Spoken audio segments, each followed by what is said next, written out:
Hello students, welcome to our YouTube channel.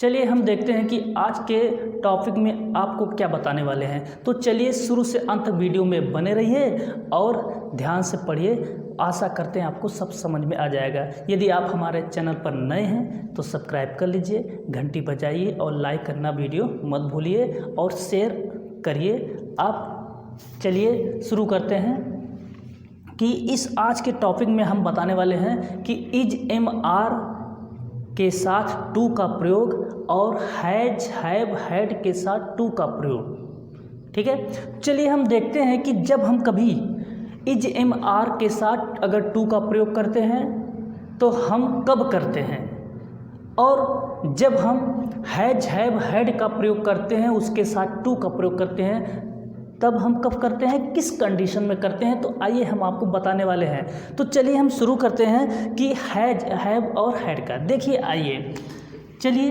देखते हैं। जैसे है is am are, is am are, ठीक।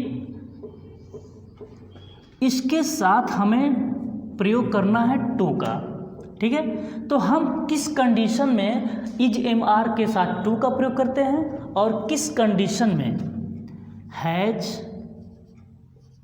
हैव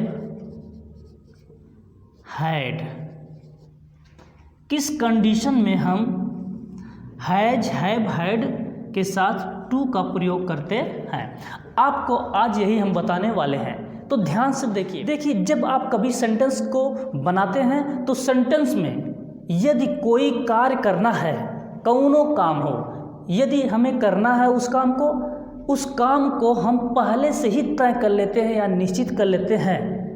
जिस काम को करना है उस काम को पहले से ही तय किया गया होता है, तो उस समय हम इज एम आर के साथ टू का प्रयोग कर लेते हैं।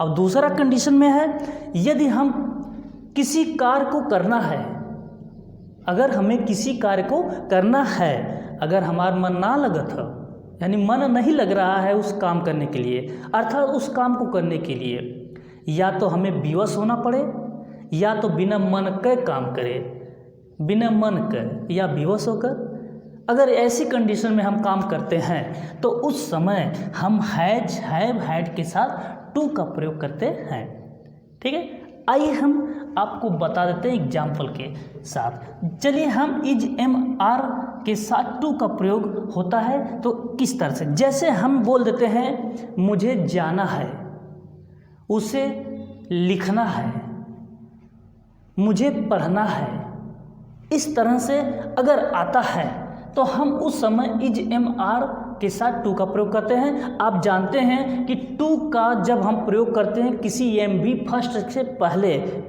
तो वह इन्फिनिटिव बन जाता है, जिसको हम हिंदी में अर्थ निकालते हैं ना, ने, नी या के लिए, ठीक है, के लिए। इस तरह का अर्थ निकालते हैं जब हम इन्फिनिटिव एम बी फर्स्ट के पहले टू का प्रयोग करते हैं। तो आप जान गए हैं इन्फिनिटिव का प्रयोग तो आप जानते ही हैं वैसे।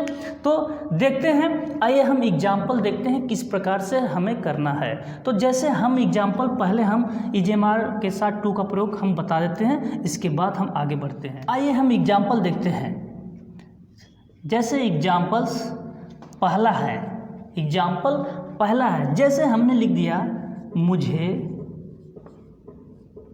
जाना है, हमने लिख दिया मुझे जाना है, यानी कि कहीं भी जाना है आपको तो या तो आप पहले से तय कर लेंगे या निश्चित कर लेंगे कि हमें जाना है, ठीक है।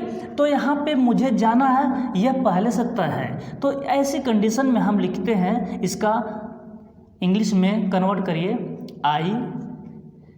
आई के साथ हमेशा एम का प्रयोग होता है, तो आई एम टू गो। देखिए बन गया आई एम टू गो। यहाँ पे आपने पहले से ही तय कर लिया है या निर्धारित कर लिया है कि मुझे जाना है। जैसे उसे पढ़ना है, हमने लिख दिया उसे पढ़ना है, ठीक है, उसे पढ़ना है। आइए देखिए, तो हम लिखते हैं कि ही इज टू रीड। देखिए, उसे पढ़ना है, ही इज टू रीड, यानी यहाँ पे भी तय है कि उसे पढ़ना है, यानी वो पहले से निर्धारित कर लिया है कि मुझे पढ़ना है। एक और एग्जांपल हम दे देते हैं कि उसे पढ़ाना था। अब देखिए, यहाँ पे पास्ट टेंस में आ गया, तो हम सब्जेक्ट के अनुसार ही हम वर्ब को लिखेंगे। तो यहाँ पे लिखेंगे he was to teach, TEACH। यहाँ पे आपने जो सेंटेंस देखा है, यहाँ पे पहले से तय है, इस प्रकार से आप कर सकते हैं। तो आइए हम देखते हैं कि हैज, हैव और हैड के साथ हम लगाते हैं तो क्या कंडीशन होता है। जैसे हमने कह दिया कि हैज, हैव, हैड का प्रयोग हम करेंगे, तो उस समय हमने बताया था कि जब कोई कार्य को करना है तो या तो बिना मन का करें या तो बेहोश होकर करें उस काम को। दो ही कंडीशन इसमें है। तो देखिए, जैसे उसे पढ़ाना पड़ता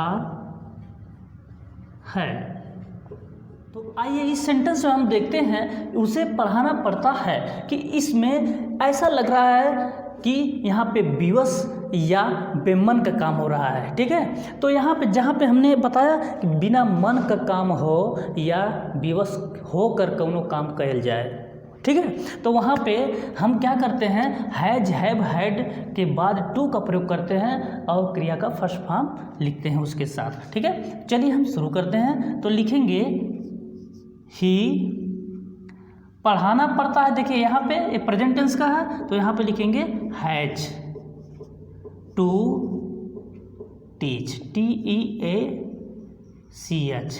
टीच, ठीक है। देखिए, उसे पढ़ाना पड़ता है, ही हैज़ टू टीच, ठीक है। अगला हम देखते हैं नंबर 2, मुझे खेलना पड़ा, मुझे खेलना पड़ा, मुझे खेलना पड़ा, यानी यहाँ पे भी यही बताया गया है कि मुझे खेलना पड़ा, यानी कि यहाँ पे भी इस तरह से बता रहा है कि विवश या बिना मन का काम हो रहा है। तो चलिए हम देखते हैं। जैसे I had to play, PLAY, यहाँ पे दिया गया है कि आई हैड टू प्ले, मुझे खेलना पड़ा, ठीक है। तो आइए हम एक आध एग्जाम्पल और देते हैं। जैसे हमने लिख दिया, तुम्हें वहाँ ठहरना पड़ेगा, हमने लिख दिया तुम्हें वहाँ ठहरना पड़ेगा, यानी कि यहाँ पे भी विवश होने की बात हो रही है, ठीक है। तो यहाँ पे लिखेंगे यू विल। अब विल का प्रयोग क्यों करें, क्योंकि ये यहाँ पे गागेगी है, यानी ये फ्यूचर में बन जाएगा। You will have to